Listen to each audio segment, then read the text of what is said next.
सुप्रभात बंधु। एक सुंदर सुबह के लिए प्रभु को कोटि कोटि नमन प्रणाम धन्यवाद। समस्त बंधु भाई बंधु प्रकृति परिवेश को मेरा शुक्रिया। नया सुबह नया अवसर फिर से जीने के लिए जीने का एक मुख्य उद्देश्य है कि परमेश्वर साथ में है और परमेश्वर किस रीति से आगे बढ़ते हैं बढ़ाते हैं। अनोखा रीति से प्रभु कैसे हैं एक एक स्टोरी में हम लोग पाते हैं। वो बाइबल का अनोखा स्टोरी है। अभी आपको फ्री में यहाँ सुनने के लिए मिल रहा है और मैं भी उत्सुक हूँ, आग्रह प्रकाश करती हूँ, व्यग्र हूँ कि पढ़ूँ कुछ उसमें से हीरे मोती चुनूँ, अपने आप को समृद्ध समझूँ और प्रभु को शुक्रिया अदा करो। परमेश्वर ने सारा सृष्टि का रचना किए हैं और वो होली हार्ट उसमें से होके जब कुछ निकलता है तो वो हम लोग के लिए किस रीति से काम में आता है और क्या व्याख्या है, क्या आशीर्वाद है, क्या दैवी तथ्य छुपा हुआ है, समस्त कुछ पता चलता है। तो योना का कहानी मैं एक वीडियो बनाने अभी बना रही थी। बार बार मेरा फ़ोन में स्टोरेज कम है, फुल हो गया है। इसमें क्या बताए तो बारंबार बाधा आ रहा था और जैसे कि वीडियो ठीक से नहीं बन रहा है। इस तरह से प्रेम और दया का परमेश्वर है, हमेशा क्षमा करते हैं, उद्धार करना चाहते हैं और कहाँ क्या गलती चल रहा है उस जगह को उन्होंने समाधान भेजते हैं और अपना चुना हुआ व्यक्ति को योना को चुने थे। परमेश्वर ने उससे निनवे नगर जाने को कहा जो इज़राइल के सबसे खतरनाक शत्रु विशाल अश्शूरी साम्राज्य की राजधानी था, परंतु योना परमेश्वर के संदेश के साथ वहां नहीं जाना चाहता था क्योंकि उसे पूरा निश्चय था कि परमेश्वर उस नगर का सत्यानाश करने की अपनी चेतावनी को पूरा नहीं करेगा। तो यहाँ है कि योना इस लाइन में हम आते हैं कि उसे पूरा निश्चय था कि परमेश्वर उस नगर का सत्यानाश करने की अपनी चेतावनी को पूरा नहीं करेगा। साधारण मनुष्य हम लोग जहाँ भी कुछ अन्याय देखते हैं सोचते हैं कि जो उसको पनिशमेंट मिले, लेकिन प्रभु ने किस रीति से इस जगह में आगे बढ़ाए हम लोग को स्टोरी के थ्रू। स्टोरी में एक एक जगह में बुराई मेरी दृष्टि में उठकर उस बड़े नगर निनवे को जा और उसके विरुद्ध प्रचार कर, क्योंकि उसकी बुराई मेरी दृष्टि में बढ़ गई है। ये समस्त स्टोरी से क्या शिक्षा मिलता है, बहुत ही अनोखा है। जीवन में इसमें क्या शिक्षा मिलता है ये चीज मायने रखता है। परंतु योना यहोवा के सम्मुख से तर्शीश को भाग जाने के लिए उठा और याफा नगर को जाकर तर्शीश जाने वाला एक जहाज पाया और भाड़ा देकर उस पर चढ़ गया कि उसके साथ यहोवा के सम्मुख से तर्शीश को चला जाए। हम लोग रिस्पॉन्सिबिलिटी से भाग जाते हैं, डर जाते हैं, सोचते हैं नहीं नहीं नहीं ये हमसे नहीं होगा और प्रभु करवा के छोड़ते हैं। प्रभु किन को चुनते हैं? भक्त को ही चुनते हैं, क्योंकि उनसे बहुत कुछ आशा करते हैं। हम लोग सोचते हैं अरे मेरे ही ऊपर क्यों हो रहा, और तो बहुत कोई है, मेरे ही ऊपर क्यों हो रहा, क्योंकि प्रभु का योजना है किस रीति से वो काम में लाना चाहते हैं। सारा कुछ तो प्रभु ही करते हैं। हम लोग डर जाते हैं, भाग जाते हैं। योना चुना हुआ व्यक्ति था, डर गया, भाग गया। फिर क्या हुआ? प्रचंड आंधी चलाया, समुद्र में बड़ी आंधी उठी, वहां तक कि जहाज टूटने पर था। तब मल्ला लोग डर कर अपने अपने देवता की दहाई देने लगे और जहाज में जो व्यापार की सामग्री थी उसे समुद्र में फेंकने लगे कि जहाज हल्का हो जाए। परंतु योना जहाज के निचले भाग में उतरकर सो गया था और गहरी नींद में पड़ा हुआ था। तब माझी उसके निकट आकर कहने लगा, तू भारी नींद में पड़ा हुआ क्या करता है? उठ, अपने देवता की दुहाई दे। संभव है कि ईश्वर हमारी चिंता करे और हमारा नाश ना हो। तब उन्होंने आपस में कहा, आओ हम चिट्ठी डालकर जान ले कि वो विपत्ति हम पर किसके कारण पड़ी है। तब उन्होंने चिट्ठी डाली और चिट्ठी योना के नाम पर निकली। तब उन्होंने उससे कहा, हमें बता कि किसके कारण वो विपत्ति हम पर पड़ी है, तेरा उद्यम क्या है। देखिए, किसी कोई अगर ग्रुप में कोई ऐसे है, उसके कारण सारा ग्रुप में विपत्ति आ जाता है। तेरा उद्यम क्या है, तू कहाँ से आया है, तू किस देश और किस जाति का है। उसने उनसे कहा, मैं इब्री हूँ और स्वर्ग का परमेश्वर यहोवा जिसने जल स्थल दोनों को बनाया है उसी का भाई मानता हूँ। और तब वे बहुत डर गए और उससे कहने लगे, तूने वो क्या किया है। वे जान गए थे कि वो यहोवा के सम्मुख से भाग आया है, क्योंकि उसने आप ही उनको बता दिया था। तब उन्होंने उससे पूछा, हम तेरे साथ क्या करें जिससे समुद्र शांत हो जाए। उस समय समुद्र की लहरें बढ़ती ही जाती थी। उसने उनसे कहा, मुझे उठाकर समुद्र में फेंक दो, तब समुद्र शांत पड़ जाएगा, क्योंकि मैं जानता हूँ कि वो भारी आंधी तुम्हारे ऊपर मेरे ही कारण आई है। तो भी वो बड़े यत्न से खेते रहे कि उसको किनारे पर लगाए, परंतु पहुंच न सके, क्योंकि समुद्र की लहरें उनके विरुद्ध बढ़ती ही जाती थी। तब उन्होंने यहोवा को पुकार कर कहा, हे यहोवा, हम विनती करते हैं कि इस पुरुष के प्राण के बदले हमारा नाश न हो और न हमें निर्दोष की हत्या का दोषी ठहरा, क्योंकि हे यहोवा, जो कुछ तेरी इच्छा थी वही तूने किया है। तब उन्होंने योना को उठाकर समुद्र में फेंक दिया और समुद्र की भयानक लहरें थम गई। तब उन मनुष्यों ने यहोवा का बहुत ही भय माना और उसको भेंट चढ़ाई और मन्नतें मानी। यहोवा ने एक बड़ा सा मत्स्य ठहराया था कि योना को निगल ले, और योना उस महामत्स्य के पेट में 3 दिन और 3 रात पड़ा रहा। देखिए प्रभु किस रीति से एक मत्स्य के पेट में उनको 3 दिन 3 रात तक, ईश्वर का एक योजना है। सोचिए, कल्पना के परे, हम लोग सोच नहीं सकते। थोड़ा सा चीज में हिल जाते हैं, डर जाते हैं, भय पा जाते हैं। ये पढ़ने के बाद आपको बहुत मजबूती आएगा। पता है, ये अगर खतरनाक स्टोरी, कहाँ कैसे समुद्र में फेंक दिया गया, क्या तूफान आया, क्या आया, इसके बाद आपको बहुत ही मजबूती आएगा जो परमेश्वर आपको किस रीति से आगे बढ़ाते हैं। योना की प्रार्थना, तब योना ने उसके पेट में से अपने परमेश्वर यहोवा से प्रार्थना करके कहा, मैंने संकट में पड़े हुए यहोवा की दुहाई दी और उसने मेरी सुन ली है। देखिए, जब डर जाते हैं, लाइन में आ जाते हैं, तब हम लोग गिड़गिड़ाते हैं, प्रार्थना करते हैं, भय से चाहे अपना वही सही मनोस्थिति में आ जाते हैं। अधोलोक के उदर में से मैं चिल्ला उठा और तूने मेरी सुन ली। तूने मुझे गहरे सागर में समुद्र की था तक डाल दिया और मैं धराओं के बीच में पड़ा था। तेरी भड़काई हुई सब तरंगे और लहरें मेरे ऊपर से बह गई।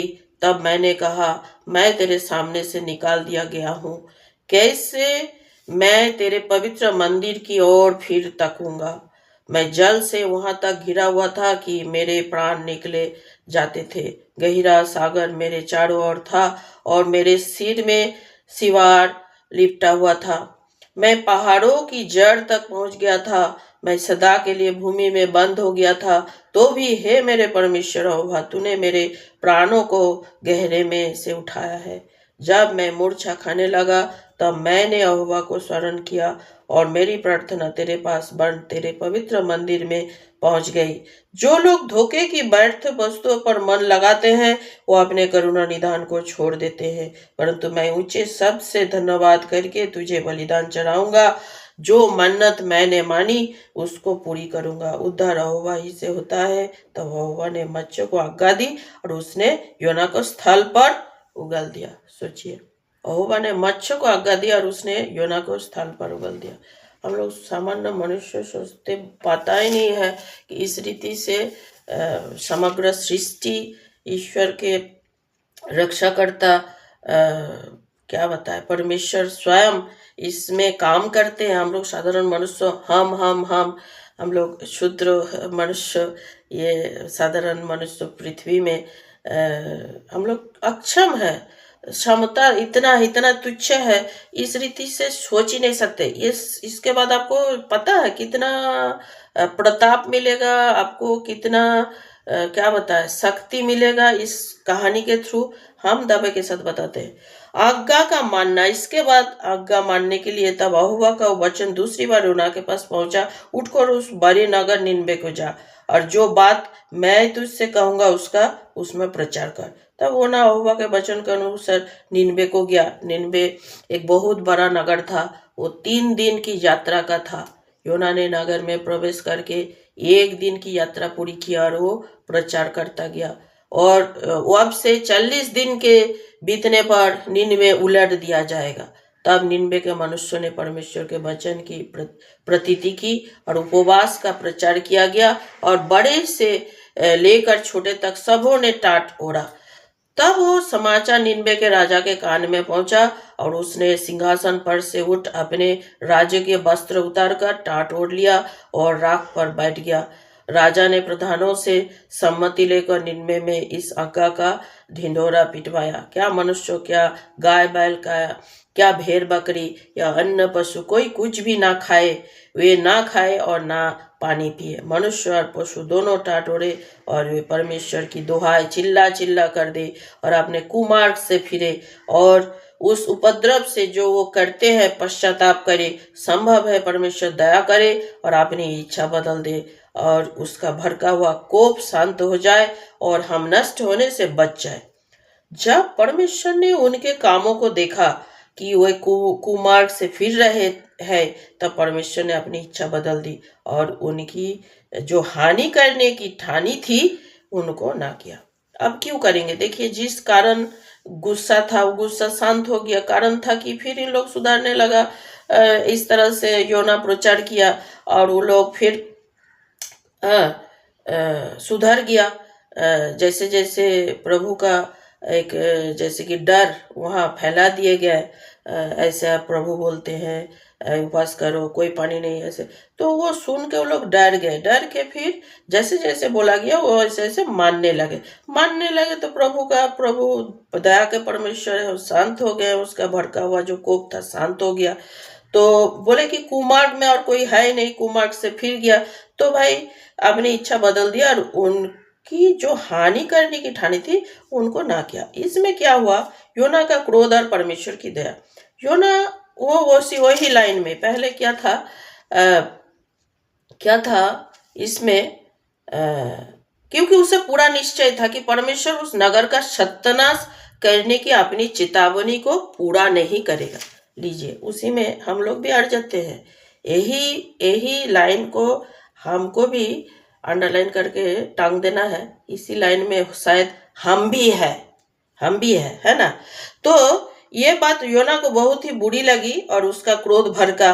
उसने अहुआ से वो कहकर प्रार्थना की, हे अहुआ, जब मैं अपने देश में था तब क्या मैं वही बात ना कहता था? इसी कारण मैंने तेरी आज्ञा सुनते ही तरसीस को भाग जाने के लिए फुर्ती की, क्योंकि मैं जानता था कि अनुग्रहकारी और दयालु परमेश्वर है, अब विलम्ब से कोप करने वाला करुणा निधन है और दुख देने से प्रसन्न नहीं होता।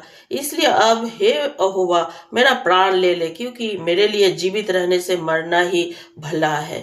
अहुआ ने कहा, तेरा जो क्रोध भड़का है क्या वो उचित है? इस पर योना उस नगर से निकलकर उसकी पूरा वर बैठ गया और वहां एक छप्पर बनाकर उसकी छाया में बैठा हुआ वो देखने लगा कि नगर का क्या होगा।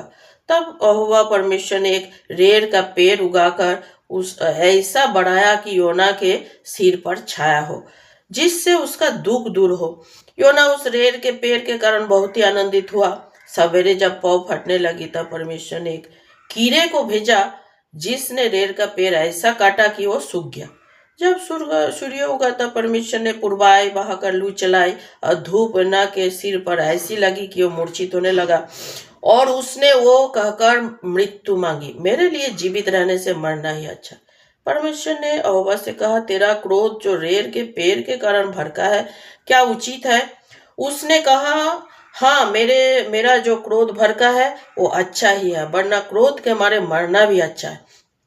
तब अहुआ ने कहा, जिस रेर के पेड़ के लिए तूने कुछ परिश्रम नहीं किया, ना उसको बढ़ाया, जो एक ही रात में हुआ और एक ही रात में नष्ट भी हुआ, उस पर तूने तरस खाई है। फिर वो बड़ा नगर निनवे, जिसमें 1,20,000 से अधिक मनुष्य है, जो अपने दाहिने बाएं हाथों का भेद नहीं पहचानते, और बहुत से घरेलू पशु भी उसमें रहते हैं, तो क्या मैं उस पर तरस ना खाऊं? आमीन। देखिए कितना दया, तो दया का निदान, दयावंत है परमेश्वर। एक जैसे कि एक पिता माता जैसे गुस्सा करते हैं, फिर पनिशमेंट के लिए उसको सुधर जा, फिर सुधर जाता, शांत हो जा। एक ही रूप से ये सब लेके फिर हम लोग दूसरा बात करेंगे, क्योंकि स्वर्ग, सृष्टिकर्ता, तालमेल सब एक ही वहाँ से ही तालमेल बैठता है। हम लोग अलग सोचते हैं, सब वहाँ से आता है, फिर यहाँ उसी अनुरूप हम लोग पाते हैं। और क्या बताए, नए नए अच्छा बोलूँ, सुनो, मानो, जानो, पहचानो। गुस्सा, राग बहुत ही खतरनाक चीज होता है, इसी के कारण समस्त नष्ट हो जाता है। अच्छा चीज, फलता फूलता चीज नष्ट हो जाता है। तो इस लास्ट में क्या शिक्षा मिला कि एक, देखिए, फिर वो बड़ा नगर निनवे, जिनमें 1,20,000 से अधिक मनुष्य है, जो अपने दाहिने बाएं हाथों का भेद नहीं पहचानते, जो अपने दाहिने बाएं हाथों का भेद नहीं पहचानते, और बहुत से घरेलू पशु भी उसमें रहते हैं, तो क्या मैं उस पर तरस न खाऊं? देखिए कितना प्रभु प्रेममय है। योना का भेज दिया गया कि तुम लोग ज्ञान हो, ईश्वरीय ज्ञान हो, उस अनुरूप जिए। जब उस अनुरूप वो लोग जीने लगा तो परमेश्वर शांत हो गए। लेकिन जिनको भेज दिया गया था, वो जिस रीति से ये से इसमें जोना के लिए भी सोचिए, वो क्या क्या झेला, किस रीति से आया। तो क्रोध भी, शायद क्रोधित हो हम लोग होंगे, जहाँ हम इतना झेले हैं, साधारण मनुष्य भक्त था, इतना झेले हैं, इतना किए हैं, तो पनिशमेंट मिलना था, अब उन लोगों को पनिश नहीं किया। तो जो भी इसमें से हम चूक गए, उसके लिए हम लोग फिर सुनेंगे, वीडियोस सुनेंगे, अच्छा भाई बंधु का सुनेंगे, मनन करेंगे, कहाँ भूल हुआ कोई आके हमें संशोधन करे, तो वहाँ भी हम कबूलेंगे, हाँ मेरे से भूल हुआ, अलग रीति से आप जो बता रहे हो आप सही बता रहे हो। तो हृदय मन बुद्धि में बैठे और प्रभु राज करे, आपके जीवन में ईश्वर काम करे। दिन आपका अच्छा बीते, समस्त कुछ अच्छा हो। ईश्वर जो सोचते हैं, ईश्वर का योजना सच्चा है, और उस योजना के मुताबिक आप सफल बनो।